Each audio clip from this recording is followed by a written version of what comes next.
अशा प्रकारचे मी आत्ताच काय बोललो तुम्ही बघितलेलं आहे. कुठल्याही परिस्थितीमध्ये या शाहू फुले आंबेडकरांच्या महाराष्ट्रामध्ये अशा प्रकारच्या घटना कदापि महायुतीचं सरकार खपून घेणार नाही.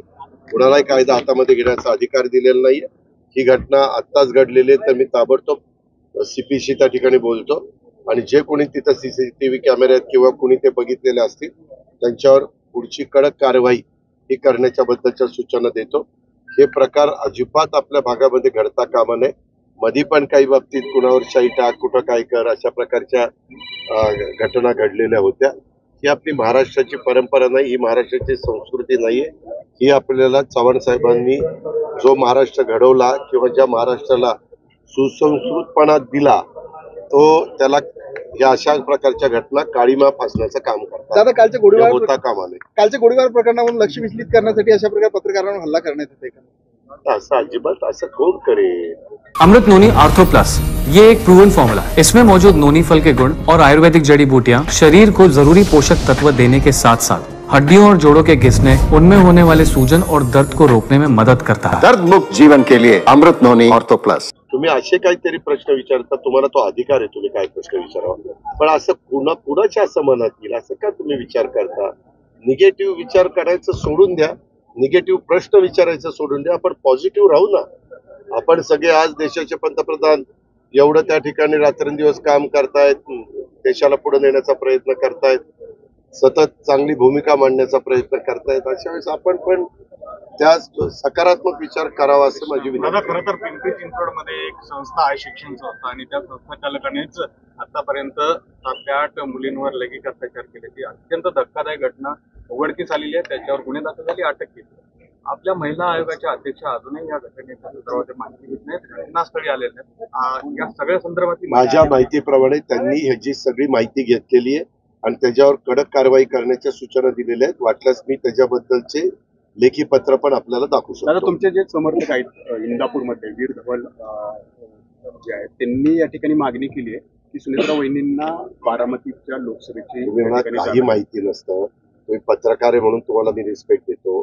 वीर धवल जगदाळे हे दौंड तालुक्यातले, त्यांचे आई वडील दोघंही माजी आमदार होते आणि इंदापूर तालुक्यात त्याचा काडीचा संबंध नाही. त्याच्यावर ते दौंड तालुक्यातले आहेत. कुणी काय मागणी करावी हा ज्याचा त्याचा अधिकार आहे.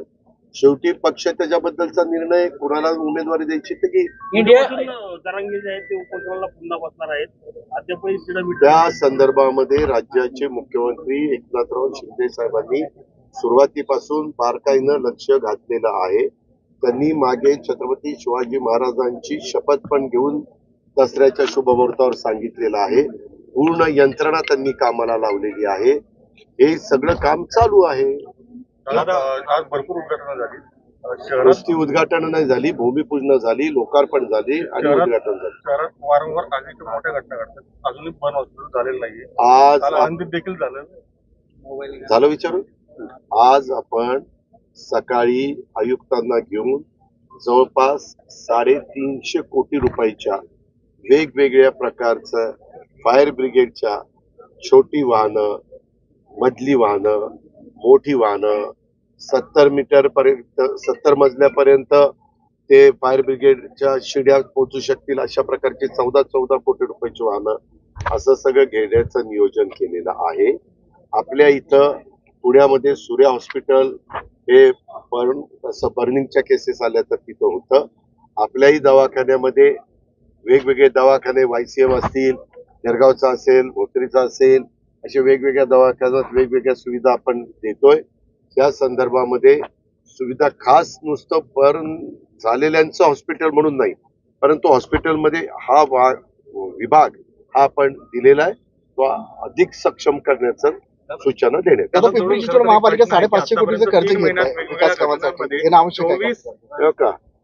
नेहमी ज्याच्यातनं एखादी गोष्ट आता जर केली आणि ती 500 कोटीला झाली, एक महत्वाचा प्रकल्प, आणि 5 वर्षांनी घ्यायचं ठरलं तर तोच प्रकल्प 1000 कोटीला जातो. किती?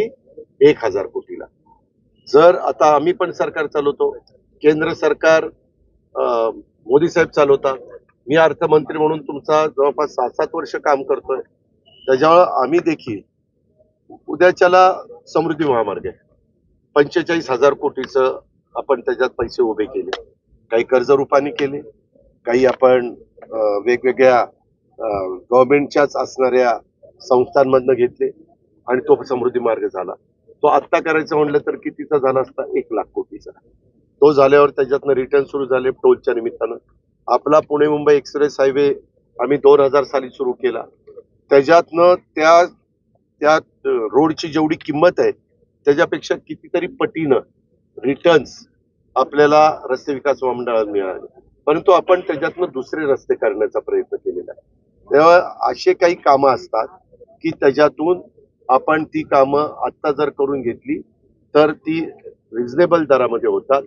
फक्त त्या संस्थेचं काढलेलं कर्ज कुठलाही ताण त्या अर्थसंकल्पावर न येता रिपेमेंटची ताकद असेल तर अशा गोष्टी केंद्र सरकार करत असतं, अनेक राज्य करत असतात. आम्ही देखील महाराष्ट्रामध्ये एकंदरीत केंद्राने ठरवून दिलेलं आहे की तुमचं एकंदरीत उत्पन्न किती आहे, त्या उत्पन्नाच्या किती टक्के तुम्ही कर्ज काढलं पाहिजे आणि आपण त्यांनी घातलेल्या मर्यादेमध्येच आहोत महाराष्ट्र म्हणून.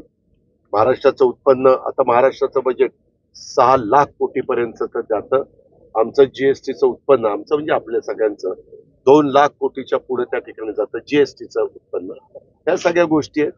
त्याकरता त्यांनी काही विचार केला असेल कारण आज ते IAS ऑफिसर आहेत आणि त्याच्यातून ह्या सगळ्या गोष्टीचा आणि त्यांना एकट्याला तो अधिकार नसतो. ते नगरविकास खात्याकडे जातं, त्यांची परवानगी घ्यावी लागते. ते मुख्यमंत्र्यांकडे तो विभाग आहे. तिथं 2 अधिकारी असीम गुप्ता आणि गोविंदराज हे चांगले अधिकारी आहेत. त्या सगळ्याचा विचार नितीन करीर त्यांना या सगळ्या गोष्टी माहिती आहेत. ते चीफ सेक्रेटरी आहेत.